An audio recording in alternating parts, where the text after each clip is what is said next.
श्रीराम.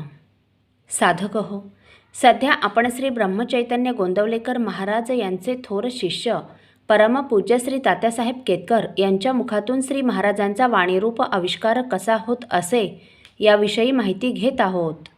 तसेच रविवारी श्री महाराजांच्या काही भक्तांचे अनुभव ऐकत आहोत. व्यावहारिक दृष्टीने पाहिले तर या असामान्य पुरुषाचे म्हणजेच तीर्थस्वरूप तात्यासाहेब केतकरांचे लौकिक जीवन सामान्यच होते. तात्यासाहेबांचा जन्म 22 जानेवारी 1885 रोजी माघ शुद्ध सप्तमीस म्हणजेच रथसप्तमी या दिवशी झाला. शालेय शिक्षण गदग व पुढे बडोद्यास झाले. काही महिने इंदूरला मेडिकल स्कूलमध्येही शिकण्याचा योग आला, पण नंतर तेही आटोपते घ्यावे लागले. तात्यासाहेबांचे वडील श्री भाऊसाहेब केतकर हे ओव्हरसियर म्हणून सरकारी नोकरीत होते. नोकरीत असताना त्यांची श्री महाराजांशी 2 वेळाच गाठभेट झाली होती, परंतु त्याचा प्रभाव इतका विलक्षण होता की निवृत्त झाल्यावर श्रींच्या सांगण्यावरून 1903 साली श्री भाऊसाहेब सहकुटुंब गोंदवल्यास येऊन राहिले. तात्यासाहेब हे आपल्या वडिलांच्या 4 चिरंजीवामध्ये तृतीय चिरंजीव. शिक्षण आटोपते घेऊन तेही गोंदवल्यास श्री भाऊसाहेबांपाशी येऊन राहिले. तेथे प्रथमच श्रींच्या दर्शनाचा त्यांना लाभ झाला. श्रींच्या पहिल्या भेटीतच त्यांना इतका आनंद झाला की त्याचा कायमचा ठसा त्यांच्या अंतःकरणावर उमटला. गोंदवल्यास येऊन राहिल्यावर तात्यासाहेबांचे लग्न श्री गोखले यांच्या मुलीशी श्रींच्या पसंतीने ठरले.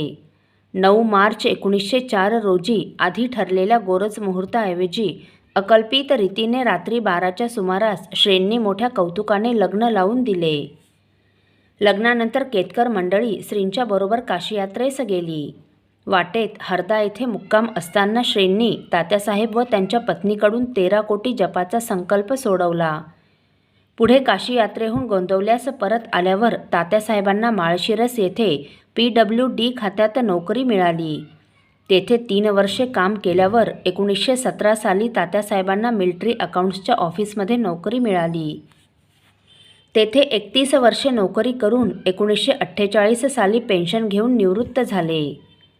नोकरीच्या सर्व काळात त्यांना श्रींचे अस्तित्व पदोपदी जाणवून आले. बदलीची नोकरी असून पुणे मुंबई खेरीज इतर ठिकाणी कोठेही बदली झाली नाही. तात्यासाहेबांचे 63 वर्षांचे वैवाहिक जीवन अत्यंत समाधानात गेले. श्री महाराजांच्या ठिकाणी पूर्णपणे समर्पित होऊन राहिलेले तात्यासाहेब वयाच्या 83व्या वर्षी 3 एप्रिल 1967 रोजी हॉस्पिटलमध्ये प्रोस्टेटच्या ऑपरेशननंतर काही दिवसांनी श्रींच्या चरणी विलीन झाले.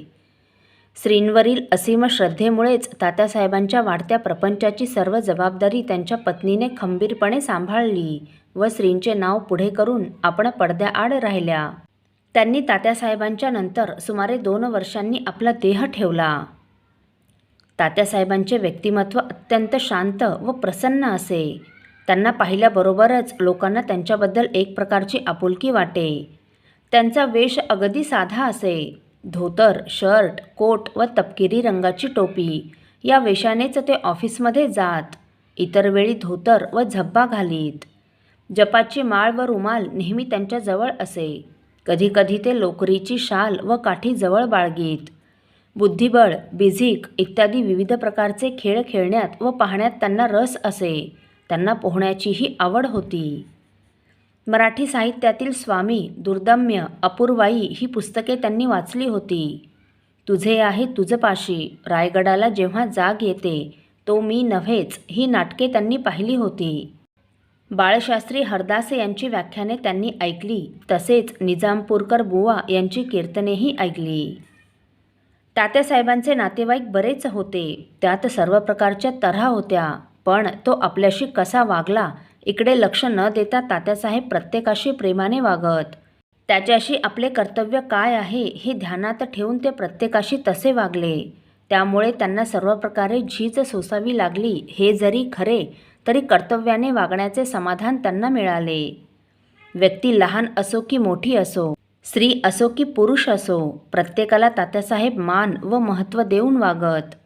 त्यांचे अंतःकरण शुद्ध व उदार असल्याने स्त्रियांना देखील त्यांच्याशी बोलताना संकोच वाटत नसे. तात्यासाहेब व्यवहार सोडून कधीच वागले नाहीत. सर्वांनी चार चौघांसारखे वागावे, चौफेर ज्ञान प्राप्त करावे, खेळात प्रावीण्य मिळवावे, कलेत प्रगती करावी, सर्व गोष्टींमध्ये रस घ्यावा असे त्यांना मनापासून वाटे.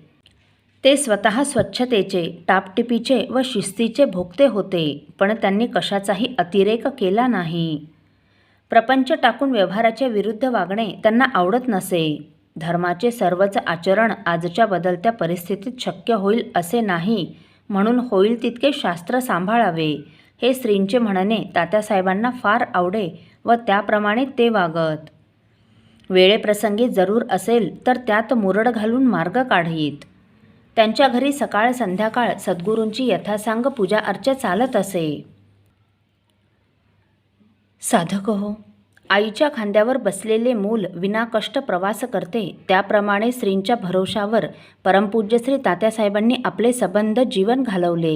त्यांचे असेच जीवनचरित्र आपण पुढील भागात बघणार आहोत.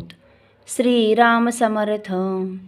आपल्यातील कोणा श्रींच्या भक्तांना श्रींचे काही अनुभव आले असतील तर कृपया आपण मला ते 9422843253 अथवा सुनील दादांच्या 9892608401 या व्हॉट्सअप नंबरवर कळवावेत अशी नम्र विनंती. श्रीराम समर्थ.